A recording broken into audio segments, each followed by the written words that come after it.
Si la Unión Europea es una comunidad de derecho con un orden jurídico propio e independiente, evidentemente tiene que haber un sistema de fuentes y actos jurídicos propios.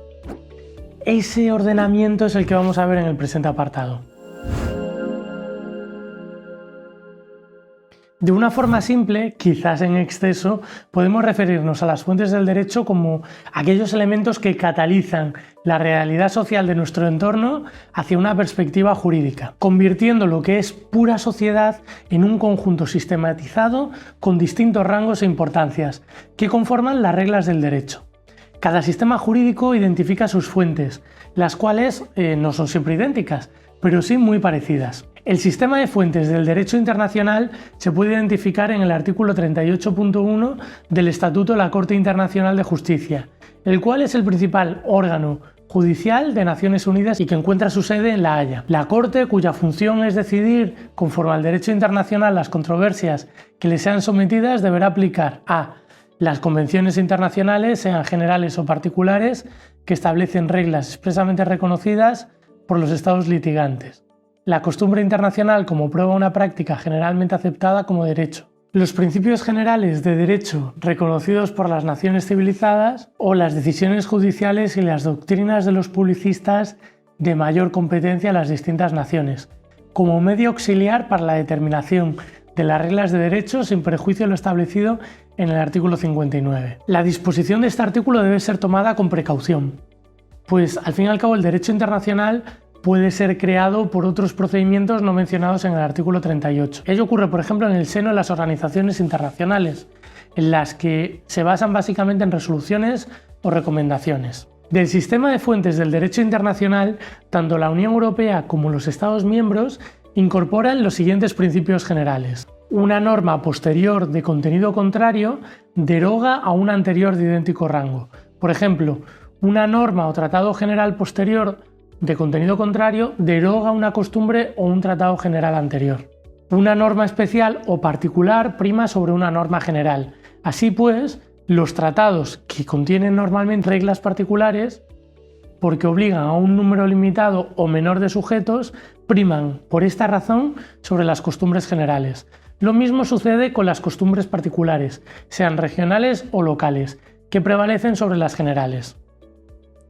Trasladando este esquema al ámbito de la Unión Europea, debemos partir, como ya hemos advertido anteriormente, de que la Unión Europea tiene una personalidad jurídica propia y un sistema jurídico diferenciado del identificado en el derecho internacional.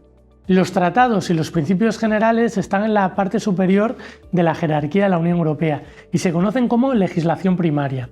Tras la entrada en vigor del Tratado de Lisboa el 1 de diciembre de 2009, también se otorgó el mismo valor a la Carta de Derechos Fundamentales de la Unión Europea, como ya incidimos anteriormente.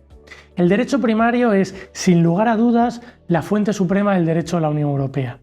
Proviene principalmente de los tratados constitutivos, en particular el Tratado de Roma, que ha mutado en el Tratado de Funcionamiento de la Unión Europea, y el Tratado de Maastricht, que se convirtió posteriormente, como también adelantamos en vídeos anteriores, en el Tratado de la Unión Europea. El derecho primario es fundamental, pues no solo establece las bases primarias y primigenias del derecho a la Unión, sino que incluye elementos sustanciales como la arquitectura institucional o el reparto de competencias y responsabilidades. Es decir, sienta las bases y el marco jurídico en el que las instituciones de la Unión Europea formulan y aplican políticas. Básicamente las fuentes primarias son 1. Los tratados constitutivos, 2. Los tratados de modificación, 3. Los tratados de adhesión, 4. Los protocolos anexos a los tratados anteriormente mencionados. 5. Los acuerdos complementarios que modifican secciones concretas de los tratados constitutivos. 6. La Carta de los Derechos Fundamentales de la Unión Europea.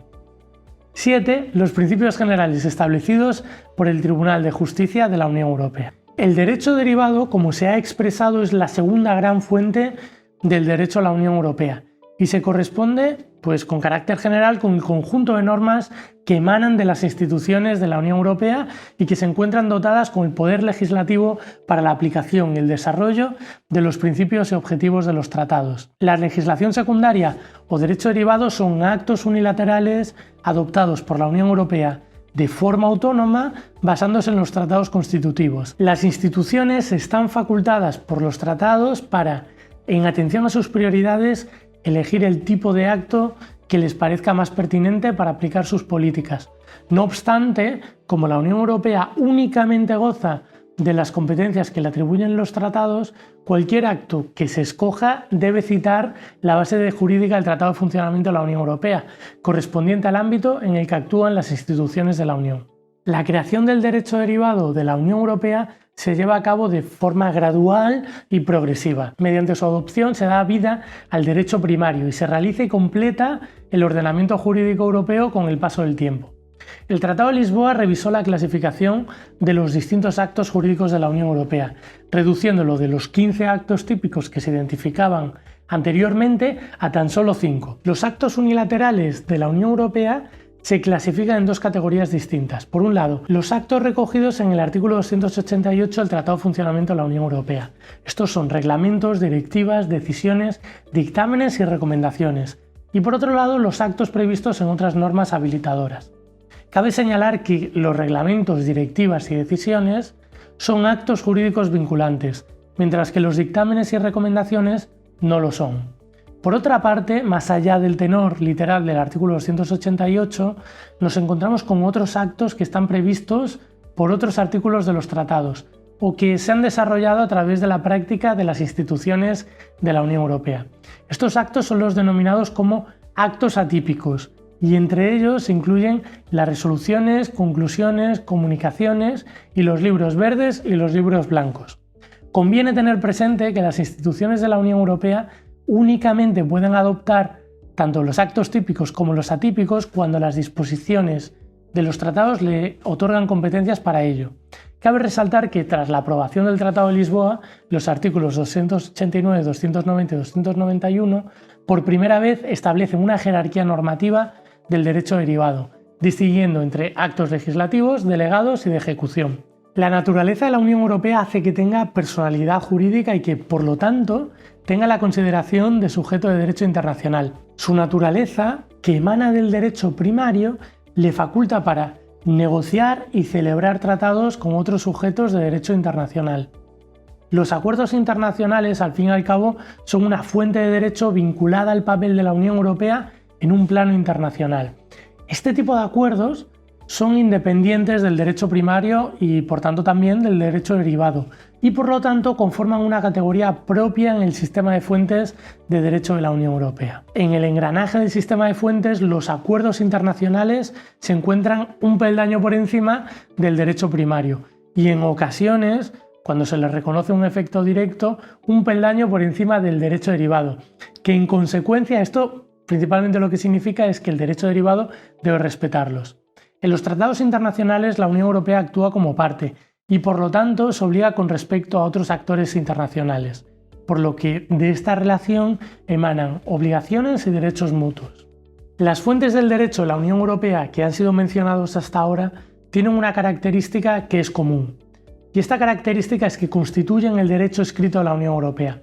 Pero al igual que cualquier otro ordenamiento jurídico, en este caso el de la Unión Europea, no puede estar constituido exclusivamente por normas que sean escritas, ya que cada ordenamiento presenta algunas lagunas que deben llenarse con derecho no escrito. El derecho subsidiario recoge todas las fuentes no escritas del derecho comunitario.